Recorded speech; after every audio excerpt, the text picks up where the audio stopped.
बलूचिस्तान में जो इंसर्जेंसी की मूवमेंट है और बलूचिस्तान में जो कॉन्फ्लिक्ट चल रहा है उसके पीछे जो डिफरेंट अंडरलाइंग फैक्टर्स हैं उनको एनालाइज करने की कोशिश करेंगे। आपको डिफरेंट फैक्टर्स जो यहाँ पे इनलिस्ट किए हुए वो नज़र आ रहे हैं। हम इनमें से हर एक फैक्टर के ऊपर एक एक करके बात करते हैं। कल्चर के हिसाब से हमने जो है वो 1947 में ही उर्दू को जो है वो ऑफिशियल लैंग्वेज डिक्लेयर कर दिया। इसकी वजह से जबकि उस वक्त जो पॉपुलेशन थी वो बंगाली स्पीकिंग पॉपुलेशन मेजॉरिटी थी, लेकिन कायद-ए-आज़म मोहम्मद अली जिन्ना का जो इसके ऊपर विजन था वो बहुत क्लियर था। वो नेशनल इंटीग्रेशन के पर्पसेस के लिए उर्दू को जो है वो पाकिस्तान की ऑफिशियल लैंग्वेज डिक्लेयर किया उन्होंने। बंगाली लैंग्वेज की मूवमेंट 1950s में हमने देखा कि स्टार्ट होती है। 1954 में कॉन्स्टिट्यूएंट असेंबली ने ये जो बंगाली लैंग्वेज की मूवमेंट स्टार्ट हुई, इसी के पेश नज़र बंगाली को एक स्टेट लैंग्वेज के तौर पे एक्नॉलेजमेंट दी। बलूचिस्तान में बलोची लैंग्वेज की मूवमेंट कोई इतनी इंपॉर्टेंट मूवमेंट नहीं है और ये एक इम्पॉर्टेंट फैक्टर या इम्पॉर्टेंट रीज़न नहीं है। Although you need to understand कि बलोची कल्चर जो है वो पाकिस्तान के रेस्ट ऑफ द प्रोविंसेस की कल्चर से मुख्तलिफ है और ये एक फैक्टर है जो कि वहाँ पर इंसर्जेंसी को हवा देने का सबब बन रहा है। जो बलोची वर्सेस नॉन बलोची या मैंगल का जो मैंने आपसे कोट शेयर किया कि यहाँ पे पंजाबी सेटलमेंट की कोशिशें हो रही हैं, वहाँ से आपको कल्चरल डिफरेंसेस नज़र आ रहे हैं। फिर एक और बात आपने समझनी है कि इस तरह के जो इंसर्जेंट्स ऑर्गेनाइजेशंस हैं, BLA है या BRA है या BLF है, वो जब भी बलूचिस्तान में इस तरह की किलिंग्स होती हैं तो उसमें से जो भी लोग जिनके पास पंजाबी ID कार्ड्स हों उनको कत्ल कर दिया जाता है। तो यहाँ से भी आपको कल्चरल डिफरेंसेस नज़र आते हैं। इनइक्वालिटीज़ की अगर मैं बात करूं तो इनकम डिस्ट्रीब्यूशन के गैप्स हैं। वेस्ट पाकिस्तान में अगर हम देखें तो income distribution per capita increase from ₹330 in 1950 to ₹373 in 1960। East Pakistan में क्या सिचुएशन थी? ₹305 से डिक्लाइन होकर 208 के ऊपर। तो वेस्टर्न फ्लैंक में ये इंक्रीज कर रही है, ईस्टर्न फ्लैंक में ये डिक्रीज कर रही है। अयूब के एरा में there was an increase in public sector allocations to East Pakistan. Ayub के दौर में हमने ईस्ट पाकिस्तान को ज़्यादा एलोकेशन दी। 63 से 68 के दौरान सिर्फ 22% of the total private investments took place in East Pakistan as compare to 78% West Pakistan. Clearly inequality आपको नज़र आ रही है इन्वेस्टमेंट्स में भी। Ayub fail to fill this gap between East and West Pakistan. Income distribution gaps जो हैं वो ये जो है वो आपको नज़र आता है। फिर हम देखते हैं कि Balochistan is not given due share in mega projects initiated in their own province. यही केस जो है वो बलूचिस्तान की सूरत में सेंडक के प्रोजेक्ट की मैं आपसे बात कर चुका हूँ। Balochistan receives a 12.4% royalty from its natural gas revenues. Balochistan की गवर्नमेंट को सिर्फ 12% रॉयल्टी मिलती है। Royalty is based on a well head price that is lower than other provinces. मिसाल के तौर पे वेल हेड प्राइस के ऊपर जो रॉयल्टी मिलती है प्रोविंशियल गवर्नमेंट्स को, बलूचिस्तान को मिलती है $0.38 पर 1000 क्यूबिक फीट। पंजाब में यही है $3 10 टाइम्स और सिंध में है यही जो है वो $2 6 टाइम्स। तो डिफरेंस आपको क्लियरली नज़र आ रहा है। रिप्रेजेंटेशन ऑन इन्फ्लुएंशियल पोजीशंस और एलिटिस्टिक पॉलिसीज। ब्यूरोक्रेसी की रिक्रूटमेंट के पैटर्न जो है ईस्ट पाकिस्तान में भी ऐसे थे और बलूचिस्तान में भी ऐसे हैं कि सेंटर में जो ब्यूरोक्रेसी है या फेडरल लेवल के ऊपर हाईएस्ट पोजीशंस हैं ब्यूरोक्रेसी की, उनमें ईस्टर्न पाकिस्तान हो या बलूचिस्तान हो उनकी रिप्रेजेंटेशन बहुत ही कम थी। ये एक फैक्टर था। मिलिट्री के रिक्रूटमेंट पैटर्न्स में भी ईस्ट पाकिस्तान को भी और बलूचिस्तान को भी इग्नोर किया जाता था। और नेशनल लेवल के ऊपर डिफरेंट इंस्टीट्यूशंस में जो भी जॉब्स हों या जहाँ पर भी रिप्रेजेंटेशन की बात हो, वहाँ पर ये दोनों केसेस में, ईस्ट पाकिस्तान के केस में भी और बलूचिस्तान के केस में भी अंडर रिप्रेजेंटेशन थी। एलिटिस्टिक पॉलिसीज़ की अगर हम बात करें तो पाकिस्तान का सिस्टम हाईली सेंट्रलाइज्ड रहा है। 1950s में सिविलियन और मिलिट्री ब्यूरोक्रेसी जो है वो सेंट्रलाइज थी, पावरफुल थी। पावर्स को हमने डिवॉल्व नहीं किया। आपको पता है कि पहला जो हमने लोकल गवर्नमेंट्स का सिस्टम इंस्टॉल किया वो 1960s में इंस्टॉल किया। वो BDO था और वो भी एक इफेक्टिव और रियल सेंस में लोकल सेल्फ गवर्नमेंट का मॉडल नहीं था। फिर लीडर्स जो हैं वो लोगों की एस्पिरेशंस के बारे में नहीं जानते थे। एक लीडर वही होता है जिसको ये पता हो कि उसके पब्लिक में पल्स क्या चल रही है, जो पब्लिक की नब्ज को जानता हो उसको लीडर कहते हैं। कायद-ए-आज़म मोहम्मद अली जिन्ना के बाद 1950s में और 60s में हमें कोई भी ऐसा शख्स हमारे पॉलिटिकल स्फीयर के ऊपर नहीं नज़र आता जिसको हम रियल सेंस में पाकिस्तान का लीडर कह सकें। भुट्टो जब पीपीपी की पार्टी की बुनियाद डाली भुट्टो ने, और उससे पहले अयूब हो या यहया हो या लियाकत अली खान, ये सारे के सारे जो भी लीडर्स हैं, इनमें से कोई भी ईस्टर्न और वेस्टर्न फ्लैंक के दरमियान जो गैप्स हैं उनको कवर नहीं कर सका। मुजीब ईस्टर्न पाकिस्तान की बात करता था, वो पाकिस्तान की बात नहीं करता था, वो बांग्लादेश की बात करता था या वो बेंगलो बंदो की बात करता था। जबकि हमें नज़र आता है कि पीपीपी जो है वो वेस्ट पाकिस्तान की बात करती थी, यहाँ पे अपनी गवर्नमेंट एस्टेब्लिश करना चाहती थी। तो पाकिस्तान में हमें कोई भी ऐसा लीडर नहीं मिला, ना तब, और बलूचिस्तान के केस में भी आज भी ऐसा नहीं है। 1948 में हमने ऑपरेशन किया, 58 में ऑपरेशन किया, 70s में ऑपरेशन किया, हमने 2004-5 में ऑपरेशन किया। मुशर्रफ भी इवन बीइंग एक पावरफुल चीफ एग्जीक्यूटिव के तौर पे मुशर्रफ के पास सुप्रीम पावर्स थे पाकिस्तान में, लेकिन बलूचिस्तान के ये जो सेंस ऑफ एलियनेशन है, मुशर्रफ इसको ख़त्म नहीं कर सका और हम बलूचिस्तान को नेशनल स्फीयर में नहीं ला सके। वन यूनिट पॉलिसी बहुत ज़्यादा डेट्रीमेंटल थी। 15 साल जो है वो बलूचिस्तान के डेवलपमेंट का प्रोसेस इसने रोके रखा, और 15 साल के बाद जब बलूचिस्तान को एक प्रोविंस का हमने स्टेटस दिया और वहाँ पे एक नई गवर्नमेंट बनती है और बलूची खुश होते हैं कि हमारा अपना प्रोविंस बन गया है, तो हम उनकी गवर्नमेंट को डिसमिस कर देते हैं। बलूचिस्तान बिकेम प्रोविंस इन 73 में भुट्टो ने जो है वो इलेक्टेड गवर्नमेंट को डिसॉल्व कर दिया और अकबर बुगटी को गवर्नर बना दिया। मिलिट्री ऑपरेशन स्टार्ट होता है 73 में, 77 तक शुरू रहता है। 77 में जब ज़िया ने मार्शल लॉ लगाया तो उसके बाद ज़िया ने आते साथ ही मिलिट्री ऑपरेशन बलूचिस्तान में ख़त्म कर दिया और रिकन्सिलिएशन के एफर्ट्स शुरू कर दी। मुशर्रफ का डिसीजन था कि वह बलूचिस्तान में कैंट्स बिल्ड किए जाएं। इसके ऊपर जो है वह अकबर बुगटी को इख्तलाफात थे, जिसके बाद वाना ऑपरेशन शुरू हुआ और अकबर बुगटी जो है मारा गया। उसके बाद जो है बलूचिस्तान में इंसर्जेंसी को ज़्यादा हवा मिली, जिसमें BLA, BRA, BRF, BSO आज़ाद, इस तरह की जो है वो पार्टीज़ का नाम, इस तरह के इंडिविजुअल्स और इस तरह के ऑर्गेनाइजेशंस का आप नाम सुनते हैं। हरबी आर्मरी है या बालाच मरी है, इस तरह के जो लीडर्स हैं। अभी गज़ैन बुगटी आपको पता है कि रिसेंटली जो है वो उन्होंने हमारी गवर्नमेंट के साथ एग्रीमेंट किया है और वो वापस पाकिस्तान आ गए। उससे पहले उन्होंने सेल्फ इम्पोज्ड एक्साइल में रह रहे थे। हरबियार मरी है या बालाच मरी है, ये अभी भी बाहर रह रहे हैं। बुगटीज़ में से भी जो है वो अभी बाज़ बुगटीज़ ऐसे हैं कि जो अभी पाकिस्तान से बाहर आबाद हैं और सेल्फ इम्पोज्ड एक्साइल में रह रहे हैं। सुई गैस बलूचिस्तान को 1958 में सुई गैस जो दरियाफ्त होती है, लेकिन बलूचिस्तान में हमने सुई गैस 1980 से पहले नहीं दी। 20-22 साल गैस रॉयल्टी जो है वो बलूचिस्तान के लिए इनफ नहीं है। हम बात कर रहे हैं रिसोर्स स्कैर्सिटी की।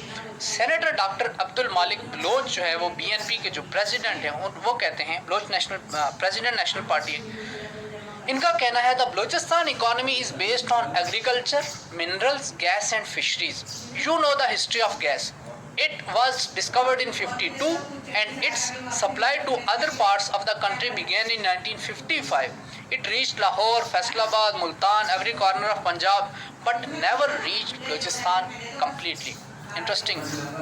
Sanduk, which is one of the biggest copper projects, 50% share is going to Chinese, 45% to federal government, but Balochis are getting only 2% from it.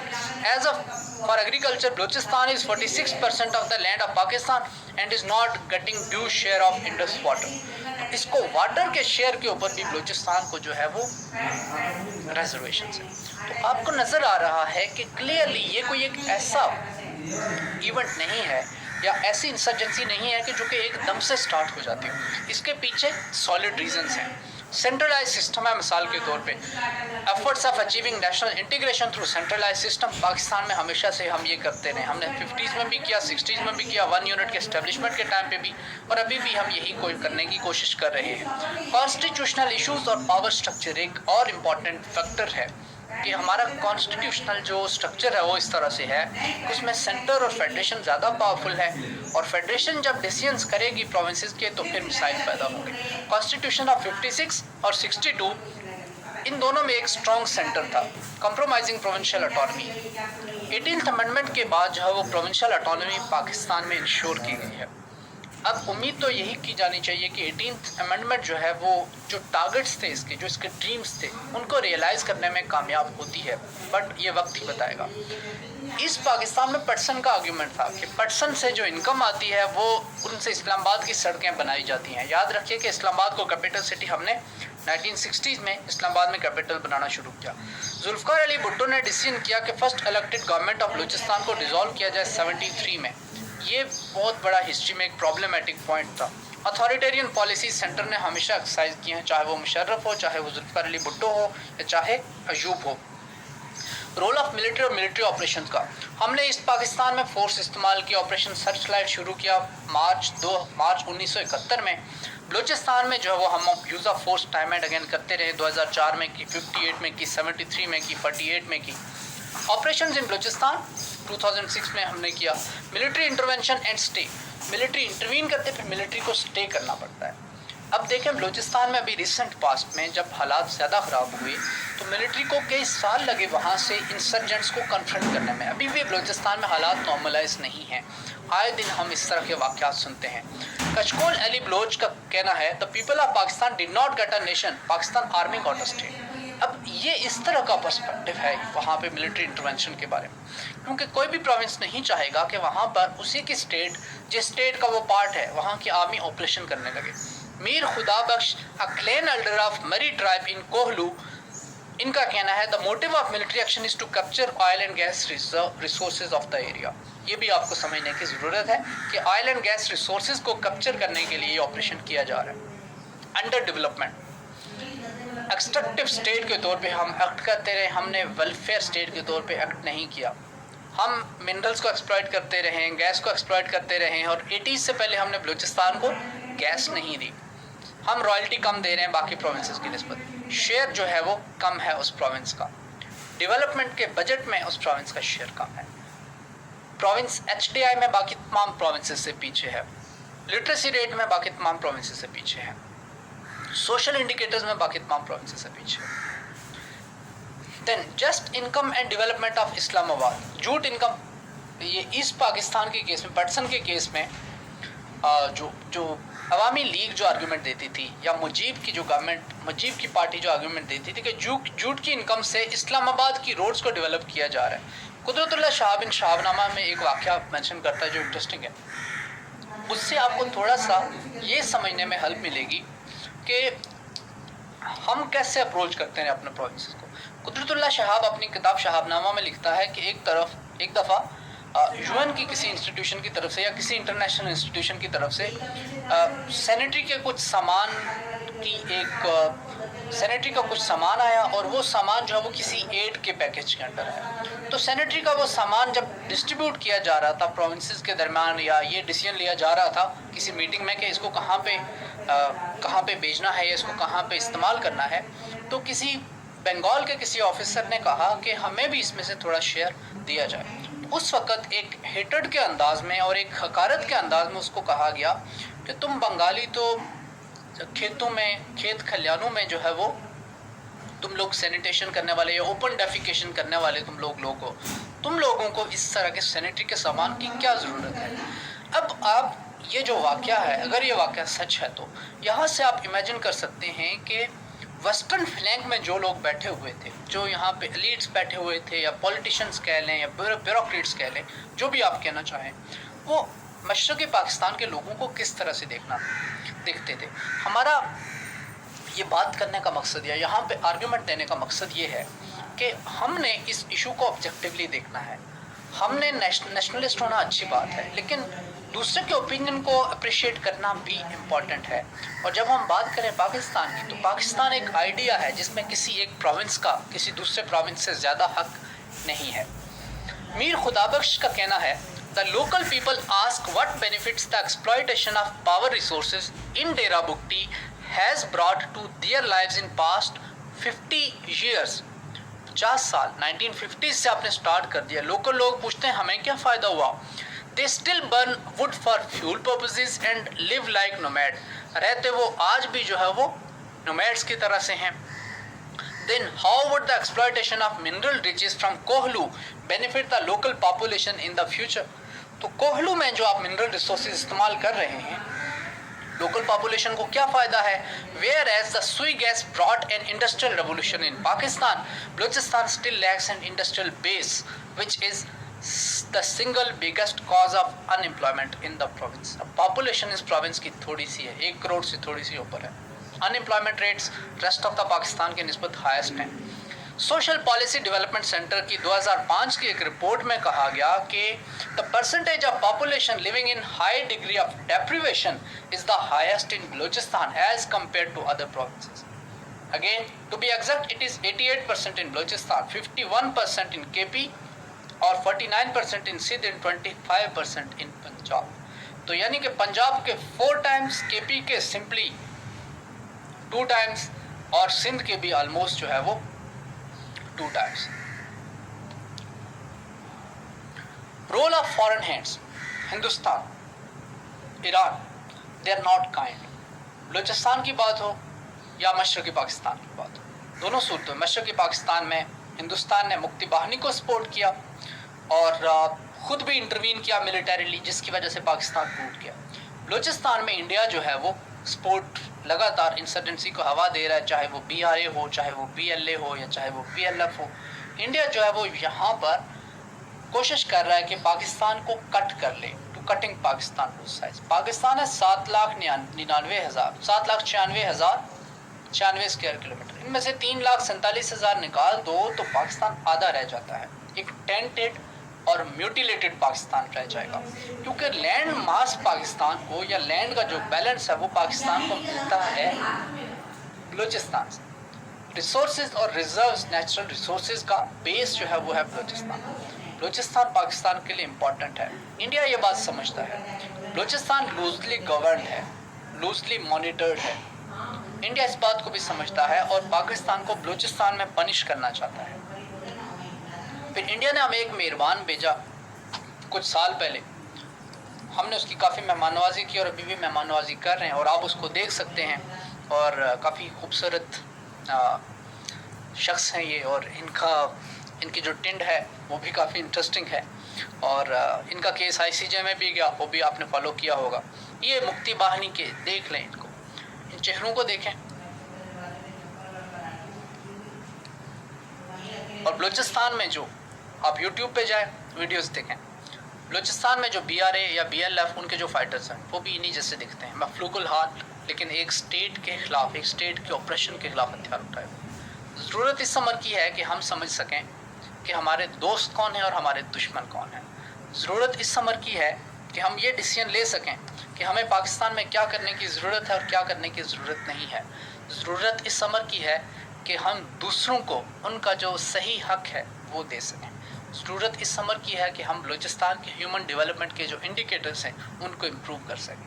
ज़रूरत इस समर की है कि हम बलूचिस्तान में right kind of policies implement करें और हम बलूचिस्तान के जो क्राइसिस हैं उनको प्रायोरिटी बेसिस के ऊपर हल करें। जिस तरह से गज़ीन बुगटी वापस आए हैं, ज़रूरत है कि हमें इसी तरह के बलूचिस्तान के बाकी तमाम जो नेशनलिस्ट लीडर्स हैं उनको डायलॉग में इन्वॉल्व करके प्रेफरेंशियल बेसिस के ऊपर उनकी रिजर्वेशंस को एड्रेस करें। अदरवाइज़ गॉड फॉरबिड, मेरे मुंह में खाक, पाकिस्तान जो है वो हमेशा पाकिस्तान में हमारे पास एक टेंडेंसी रही है कि हम अपनी मिस्टेक्स को रिपीट करते हैं। यहाँ पे आप देख सकते हैं इमेज में 1971 में हमें इस नेशनल ह्यूमिलिएशन का सामना करना पड़ा। हमने पाकिस्तान को 2 हिस्सों में तकसीम कर दिया, हमारा एक बाजू काट दिया। अगर बलूचिस्तान भी हमसे अलग हो जाता है तो फिर पाकिस्तान में हमारे पास बचेगा।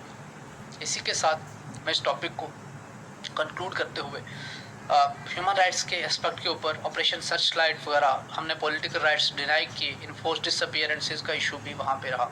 असाइनमेंट क्वेश्चंस देख लें जिनको आपने अटेम्प्ट करना है, जो कि मुख्तलिफ सालों में पास्ट पेपर्स में पूछे जाते रहे। Is Balochistan the new East Pakistan?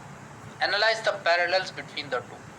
Question number 2 है, what are the factors responsible for alienation of Baluchi youth from Pakistan? Factors को एनालाइज करना आपने।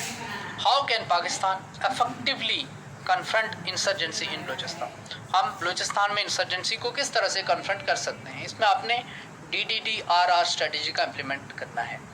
Analyse the reasons for the separation of east Pakistan and comment whether the similar situation prevails in today's Balochistan or not. क्या दोनों में situation एक जैसी है या नहीं, कॉमनैलिटीज क्या है और डिसिमिलरिटीज क्या है. India is involved in foreign terrorism in Balochistan. It was responsible for supporting Mukti Bahani that led to the disintegration of Pakistan. How is it different this time? अभी कैसे मुख्तलिफ है ये? What strategies should Pakistan adopt so that history does not repeat itself? Pakistan को क्या strategies adopt करनी चाहिए? Deweaponization, demilitarization, de-radicalization, rehabilitation, reintegration. Bangladesh and Balochistan show that two nations theory was a flawed notion. Do you agree or not? If yes, then why? If not, then why not? Argue. अपना ख्याल रखिएगा. Next video में एक और lecture के साथ, एक और नए टॉपिक के साथ